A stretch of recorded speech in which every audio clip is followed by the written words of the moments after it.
के नायक अनमोल केसीले सुदर्शन थापाको निर्देशनमा बन्न लागेको चलचित्र रामायणबाट गरेका हुन् बाई बाई। के अनमोल केसी र सुदर्शन थापा बीच फेरि मनमुटाव सुरु भएको हो? आजको हिट नेपालको यो पोस्टमार्टम म गर्दैछु। अनमोल केसीको एउटा स्टाटस सार्वजनिक भएपछि भित्र के कस्ता कुराहरू भए र अनमोल केसी यो स्टाटस लेख्नको लागि अगाडि आए। म आजको हिट नेपालमा यसको बारेमा पोस्टमार्टम गर्दैछु। तपाईलाई हिट नेपालको हिट पोस्टमार्टममा धेरै धेरै स्वागत छ। आदरणीय दर्शकबिन, कुरोको चुरोभित्र पर्नुपर्छ। तपाईँलाई थाहा छ होला, कुनै पनि कुराको वास्तविकता के हो त्यसको भित्र छिर्नुपर्छ। र नायक अनमोल केसीको पाइपलाइनमा रहेको सिनेमा मध्ये सबैभन्दा पहिला छायाङ्कनमा जाने भनेर पक्का भएको, अझ भनौँ आन्तरिक रूपमा टिम बीच कुराकानी हुँदा मिडियामा त्यही कुरा आयो र चलचित्र रामायण, जहाँ नायक अनमोल केसीको सिनेमाभित्र नायक र खलनायक गरी दुईवटा क्यारेक्टर छ, यो कुरा पनि बाहिर आइसकेको छ। तपाईँलाई जानकारी गराउँ, चलचित्र रामायणको छायाङ्कन वास्तवमा सुरु हुनुपर्ने थियो असोजको 1 गतेबाट, तर सिनेमाको छायाङ्कन आजसम्म सुरु भएको छैन र निर्माण पक्षले 8 गतेबाट सुरु गर्ने भनेको थियो, त्यो पनि नहुने भएको छ। अब सिनेमा नै बन्ने या नबन्ने दुविधा परेको छ। नायक अनमोल केसीले सामाजिक सञ्जालमा लेखेको एउटा स्टाटसमा सबैभन्दा पहिला तपाईँले ध्यान पुर्याउनुपर्छ। भएको के हो, अनमोल केसी यो स्टाटस किन लेखिरहेका छन्, तपाईँलाई हामी यहाँ बताउँछौँ। होस्टेलबाट नेपाली फिल्म क्षेत्रमा डेब्यु गरेदेखि मैले मेकर तथा दर्शकहरूबाट अथाह माया पाइरहेको छु। मैले यो मायालाई आफ्नो अमूल्य सम्पत्ति ठान्छु। त्यसैले कुनै पनि फिल्म गर्नु अघि मैले मेरा दर्शकलाई रिझाउनुपर्छ भन्ने कुरालाई हदैसम्म ध्यानमा राखेको छु। त्यसैले म मेरा कमी कमजोरी नहोस् भन्ने कुरामा सधैँ नै सजग रहने गरेको छु। मैले यसो गरिरहँदा मैले मेकरको लगानी सुरक्षालाई पनि उत्तिकै ध्यान दिने गरेको छु। म माथि उहाँहरूले गर्ने लगानी केवल आर्थिक अङ्क गणित होइन, एउटा व्यावसायिक विश्वास, र यो विश्वास भङ्ग हुनु हुँदैन। मेरो पछिल्लो फिल्मले अझ भनौँ छड्के 2ले मलाई ठुलो पाठ सिकाएको छ। कलाकारको धर्म र सजगता पनि के हो राम्रोसँग बुझाएको छ। सबैभन्दा ठुलो पाठ मैले गर्ने सिनेमा के हो र कस्तो हुनुपर्छ भन्ने हो। म कुनै पनि प्रोजेक्टमा आबद्ध हुँदा कसैको निहित व्यक्तिगत स्वार्थमा उपयोग नहुँ भन्नेमा निकै गम्भीर छु। तपाईँले यहाँ हेर्नुहोला, म कुनै पनि प्रोजेक्टमा आबद्ध हुँदा म कसैको निहित व्यक्तिगत स्वार्थमा उपयोग नहुँ भन्ने कुरामा निकै गम्भीर छु। त्यसैले मैले अब फिल्म गर्दा जबसम्म स्क्रिप्टमा मेरो पूर्ण चित्त बुझाइ हुँदैन तबसम्म फिल्म गर्न हतार गर्ने छैन, चाहे यसका लागि विलम्ब नै किन नहोस्।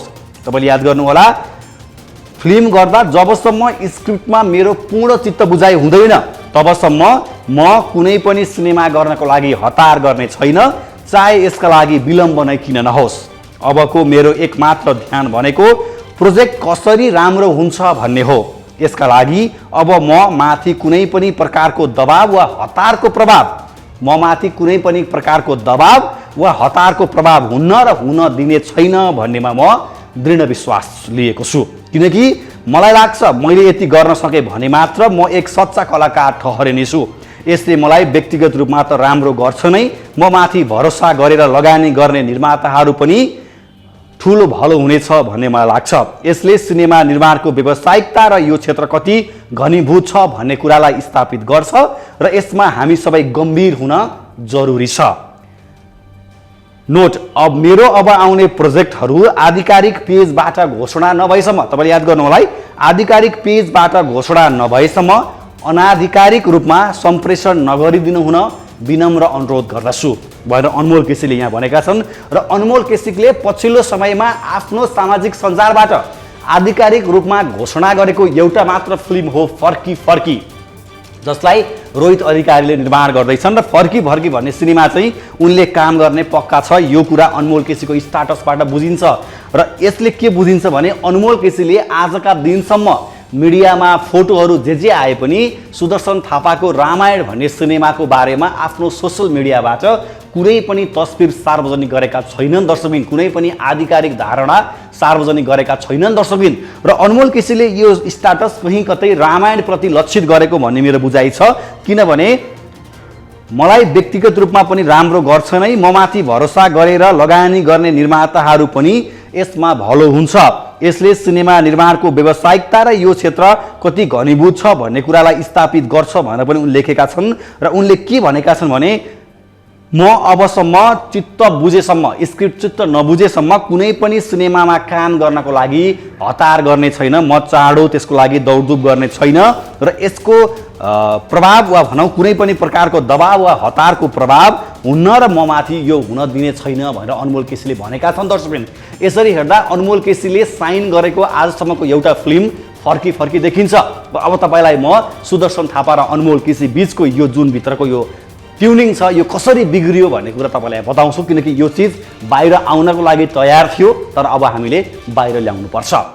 तपाईँले केही दिन अगाडि नगरकोटमा अनमोल केसी, सुदर्शन थापा, त्यस्तै गरी नीति शाह लगायतको टिम र भुवन केसीको जन्मदिन मनाउँदै गरेको देख्नुभयो होला र मिडियामा खबर आयो कि यो सिनेमाको स्क्रिप्ट लक गरिएको छ, अब सिनेमा केही दिनमा छायाङ्कन सुरु हुनेछ।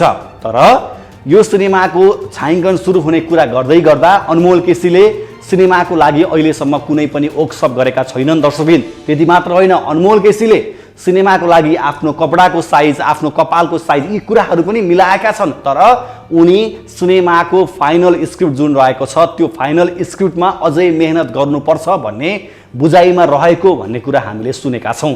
र अर्कोतिर सुदर्शन थापालाई उनले कहीँ कतैबाट पनि यो सिनेमा गर्दिन भनेका छैनन्, तर सुदर्शन थापालाई आफ्नो क्यारेक्टरको लागि तयार हुनको लागि केही महिना दिनको लागि अनमोल केसीले आग्रह गरेका छन्। दर्शकबिन, र सुदर्शन थापाले भने अनमोल केसीलाई सिनेमाको छायाङ्कन गरौँ भनेर भनेका छन्। यो कुरामा अलिकति टसल देखिन्छ निर्देशक र नायकको। अब निर्देशकको पनि आफ्नै खालको बाध्यता होला, आफ्नै खालको हतार होला। नायक भने आफ्नो क्यारेक्टरमा पूर्ण रूपमा विश्वस्त नभएसम्म र आफ्नो क्यारेक्टर पूर्ण रूपमा आफूले निर्वाह गर्न सक्छु भन्ने कुरामा कन्फर्म नभएसम्म छायाङ्कनमा नजाने अडानमा रहेको देखिन्छ अनमोल केसी। त्यसकारणले गर्दा यो सिनेमामा टसल देखिएको छ। र तपाईँलाई अर्को कुरा पनि जानकारी गराउँ कि अनमोल केसीले केही समय अगाडि सुदर्शन थापाको प्रोडक्सनको सिइओ सुप्रिया कटवालको हातबाट एउटा खाम लिएका थिए। तपाईँलाई थाहा छ त्यो खाममा चेक थियो र हामीले बुझेअनुसार र अनमोल केसीले पनि यो कुरा हामीलाई के बताएका छ भने अनमोल केसीले रामायण भन्ने सिनेमासँग कुनै पनि खालको लिखित सम्झौता भने गरेका छैनन्। दर्शकबिन, अनमोल केसी र निर्माण पक्षबीच आजसम्म कुनै पनि खालको लिखित सम्झौता भएको छैन। सबै कुराहरू बोलीमा नै अगाडि बढिरहेको छ र अनमोल केसीको चाहना चलचित्र फर्की फर्की र जेरी गरेपछि रामायणको लागि केही समय प्रिपेयर हुने र त्यसपछि रामायणको लागि समय दिने भन्ने रहेको छ। तर अनमोल केसीले भने त्यो कुरा व्यक्त गरिरहँदा सुदर्शन थापाले चलचित्र निर्माणमा अलिकति चाँडै सुरु गरौँ, सिनेमा चाँडै सकौँ भन्नेमा उनी लागेका छन् र उनले अनमोललाई सबैभन्दा पहिला फर्की फर्की र चलचित्र जेरीभन्दा अगाडि यो सिनेमाको काम गर्नको लागि अनमोललाई आग्रह गरेका थिए र अनमोल आजको दिनसम्म पनि आफ्नो क्यारेक्टर जुन रहेको छ, अझ भनौँ विशेष गरी नेगेटिभ क्यारेक्टर जुन छ उनको चलचित्र रामायणमा, त्यो नेगेटिभ क्यारेक्टरको लागि उनी पूर्ण रूपमा अहिलेसम्म आफूप्रति नै बढी विश्वस्त भइसकेका छैनन्। दर्शकबिन, त्यस कारणले गर्दा रामायण भन्ने सिनेमाको छायाङ्कनमा ढिलाइ भएको थियो र अनमोल केसीको आजको यो स्टाटस सार्वजनिक भएपछि के बुझिन्छ भने सम्भवतः रामायण टिम र अनमोल केसी बीच अब केही समय ठुलो टसल पर्नेवाला छ, किनकि रामायणको टिमले अनमोल केसीलाई पत्र काटिसकेको छ र पत्रमा के लेखिएको छ म तपाईँलाई जानकारी गराउँछु। सुप्रिया कटवालले पठाएको पत्रमा अनमोल केसीलाई बारम्बार फोन गर्दा फोन नउठेको र सिनेमाको छायाङ्कन असोजको 13 गतेबाट सुरु हुँदैछ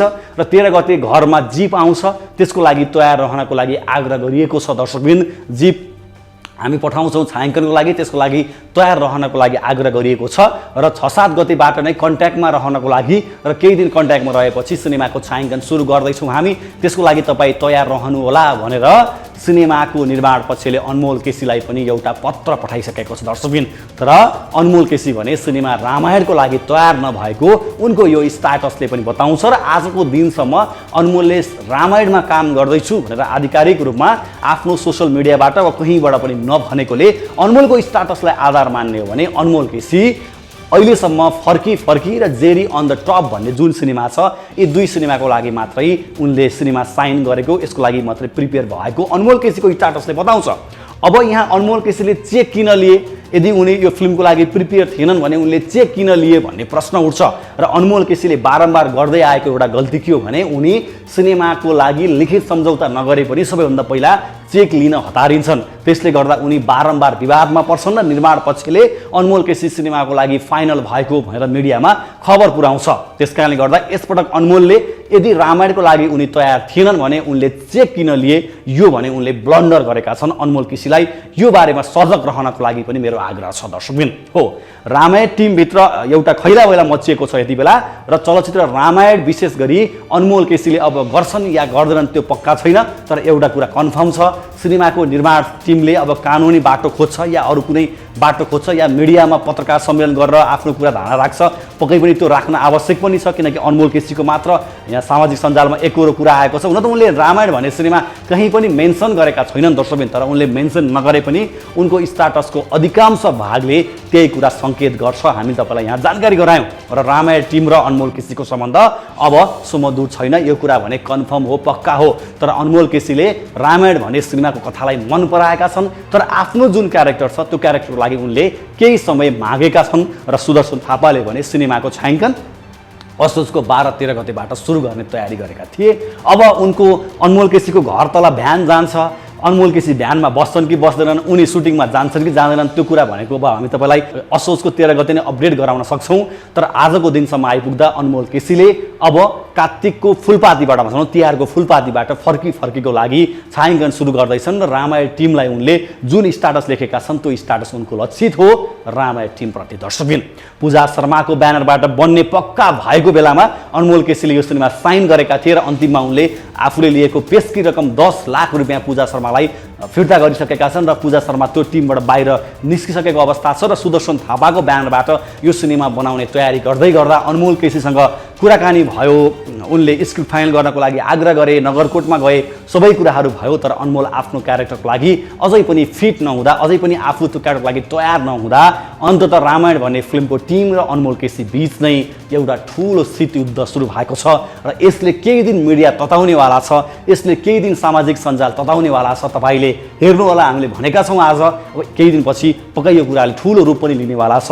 तर अनमोलले आफ्नो धारणा सार्वजनिक गरेका छन् दर्शकबिन र अनमोल केसीलाई फेरि पनि आग्रह यो छ कि तपाईको सिनेमा गर्ने र छोड्ने जुन परम्परा छ यसले तपाईलाई निकै ठुलो हानि गरिरहेको छ। यसको बारेमा हामीले बारम्बार सजग हुनको लागि अनमोल केसीलाई आग्रह गरेका छौँ। तर अनमोल केसी सजगता अपनाउन सक्छन् या उनी के हुन्छन् त्यो उनले जान्ने कुरा हो। त्यसकारणले गर्दा अनमोल केसीले एउटा राम्रो टिम राख्न आवश्यक जसले उनलाई राम्रोसँग सल्लाह दिन सकोस्। दर्शकबिन रामायणको टिमबाट अनमोल केसी बाई बाई गरेका छन् र अनमोल केसीले आफूले रामायण भन्ने सिनेमा साइनै नगरेको बताएका छन्। दर्शकबिन तपाईलाई मैले हिट नेपालमा यो विषयमा जानकारी गराएँ। यो तपाईलाई मैले आज हिट नेपालमा भित्री कुरा पोस्टमार्टम यहाँ गरेँ र यो पोस्टमार्टम तपाईँले हेरेपछि यहाँ गल्ती कसको लाग्यो, तपाईँलाई सुदर्शन थापाको टिमले सिनेमा छायाङ्कनको लागि हतार गर्यो या अनमोल केसीले सिनेमा गर्छु भनेर बाचा दिइसकेपछि पनि अन्तिममा आएर फेरि धोका दिने काम गरे, तपाईँलाई के लाग्छ? कृपया तपाईँले हिट नेपालको यो रिपोर्टमा आफ्नो प्रतिक्रिया दिनुहोला। हिट नेपालको च्यानललाई सब्सक्राइब गर्नुहोला। आजको लागि हिट नेपालको पोस्टमार्टमबाट विजय आवाज बिदा माग्छु। नमस्कार।